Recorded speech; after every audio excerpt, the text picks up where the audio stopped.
Right. In the first part of the interview, I'm going to ask you some questions about yourself. So let's talk about what you do. Do you work or study? I'm still studying in my final year. I've nearly finished my course. And what are you studying? And do you enjoy it?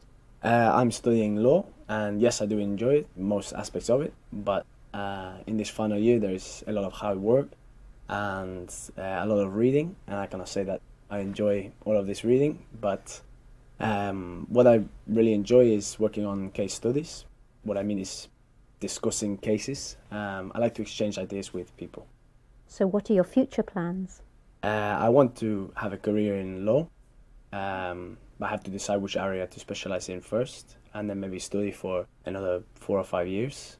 I hope to specialize in environmental law, which is the law that businesses use to have to abide by to ensure that their practices do not affect the environment. Let's talk about friendships. How do you spend time with your friends? Like most other people, I think, having a drink or a meal. I play football sala with some old friends. I think it's called five-a-side in this country. There are sometimes 6 or 7 of us. I haven't been able to keep it up, so I'm looking forward to getting back into it. And is there one person you could call your best friend? I would say maybe my girlfriend is my best friend. Although if you ask her, maybe she doesn't say this. But among my male friends, I do not think that I have a friend who is closer than all the others. In Spain, we tend to have a big group of friends. On the weekend, maybe a Friday or Saturday, we will all go out together. Sometimes classmates from school or university, and a big group of guys and girls, 15 to 20 of us, will go out and have a meal or end up in a club or a bar and sing some music. And can you tell me about a friend you remember from your childhood?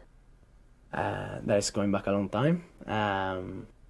There is a boy that I don't know now, but was a very good childhood friend of mine, was called Hector. We were about 9 or 10 years old, and we did everything together. He was kind of geeky, I guess. I had other friends that I had similar interests with and I did sport with, but I like Hector because he was very different. He used to play with chemistry sets and fix engines and things like this. But then we went on to different secondary schools and we made new friends and we grew apart. Now let's move on to talk about culture. Tell me about something that you feel is special to the culture in your country. I mean, it could be the food or maybe the music or perhaps art and literature. I could talk about any of these things, but give me a moment. I think it's better that I talk about food. I'm very proud of Spanish art and literature, but I think that I know most about food. You could say I'm a food expert.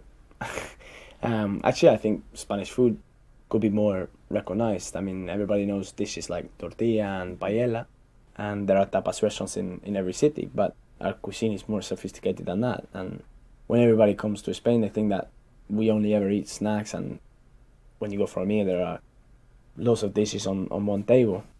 There are some very good tapas restaurants, but most of them are, how do you say,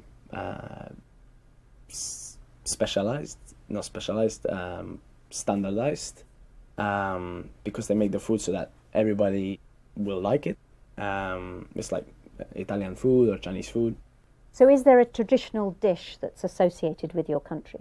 I'd say that there are not one traditional dish, but there are many regional dishes that are famous. For example, paradilla is very famous in coastal areas, which is grilled seafood, and a good one will have every kind of fish you can imagine. But if you're in the mountains, you will eat food that is from the mountains, maybe a deer or goat or things like this. But don't think that Spanish food is necessarily just about traditional dishes. Like I say, the best restaurants are the most adventurous. Thank you.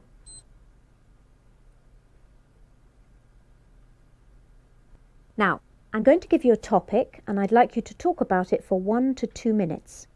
You have 1 minute to plan what you're going to say and you can make notes if you wish. You understand? Yes.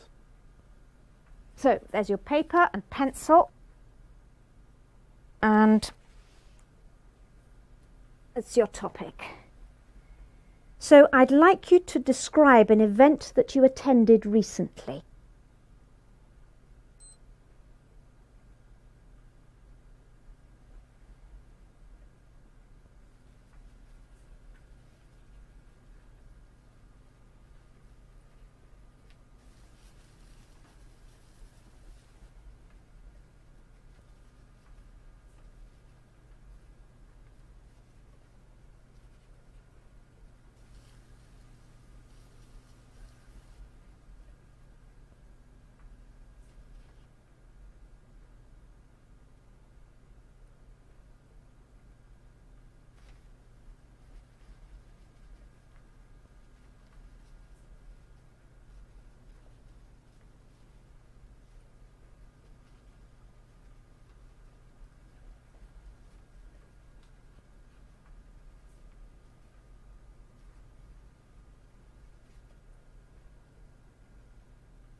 Okay. Now you have 1 to 2 minutes for this, so don't worry if I stop you. I'll tell you when the time's up. Could you please start speaking now? I'm going to talk about my grandparents' golden wedding anniversary, which was 2 months ago. They're in their 70s now, and have been married for 50 years, so it was a very special day.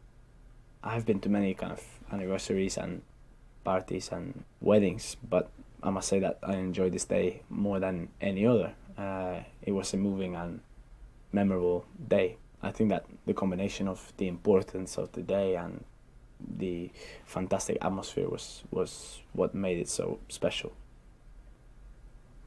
This anniversary was in a country house, which in Spain we call una finca, which is like an old ranch.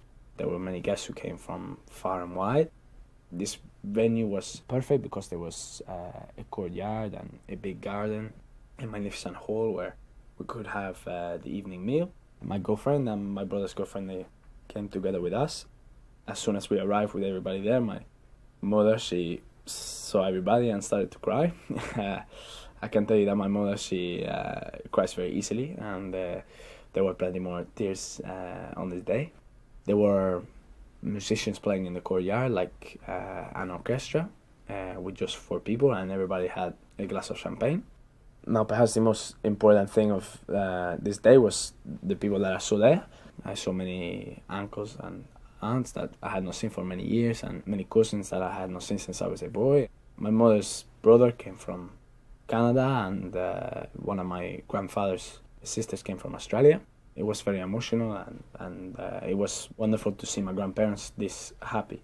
The best moment for me was when my grandfather made his speech. He thanked my grandmother for sticking with him all these years, and it was not only my mother crying at this point, I can assure you. He is a very good speaker, and he made everybody laugh as well. And finally, of course, they cut the cake, and everybody came together for the group photo. And, Thank you.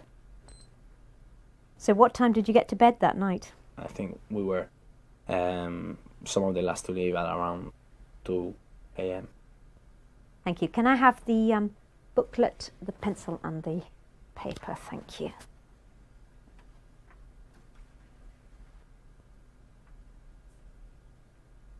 Now, you've been telling me about an important event in the past that you attended. Now, in the final 5 minutes of this test, I'd like to ask you some more general questions that are related to this. Let's talk about past events in general. Do you think photographs are the best way to record and remember special events in our lives? That's a really good question, and I mean, of course, photos are a part of our lives now in a way that was not possible in other eras. I read the other day that more photos are taken now than ever before, and I mean, millions or maybe billions of photos every day. It's as if we have to take a photo to prove that something happened. I can understand that. I mean, I think that people want to remember special events and even everyday things too. And personally, I love taking photos when I go places and see my friends. And I also love looking at old photos. I think they can provide an insight into the past as well. Why do you think that? I think that they can be very powerful and remind us of special places and people. And even remind us what we were doing this day or how we can be feeling in this moment.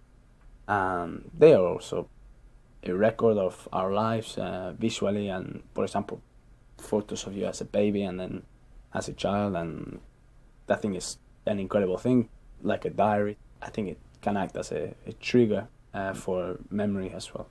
What about written records? Can they also encourage us to remember past events? Written records? By written records, do you mean writing things down like diaries or letters? Yes. Well, yes, I think that writing things down can definitely help us to remember the past, but also the reality is that people no longer write things down in the same way, like long letters or diaries. Some people do, but I think that we have less time and patience nowadays, and writing is more of a luxury, I suppose. In fact, I cannot remember the last time that I put pen to paper, apart from this exam. I think I can just about stretch to a postcard. However, my mom tells me that she kept a daily diary throughout her childhood, recording everything that she did. She wrote lots and lots during the school holidays especially, and I like the idea of doing that, but I know that I would never get around to actually sitting down and putting my thoughts on a page. And which do you think is better, recording important moments by taking photographs or by writing them down? Well, I'm not sure that I can come down on one side or the other.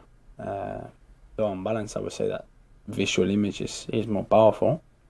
I'm trying to think of a good example here. There are so many famous photos that capture a moment in time, but one particular photo stands out for me is the image of the wall coming down in Berlin, in Germany in 1989. When you look at the photos, you can imagine the place and the time and the moment very, very clearly. And I think it's amazing that one image can do that. Some people think that it's more important to be concerned about events in the future than events in the past. What do you think? I'm not sure that I can agree with that, because I do not believe we can make sense of the future unless we understand what happened in the past.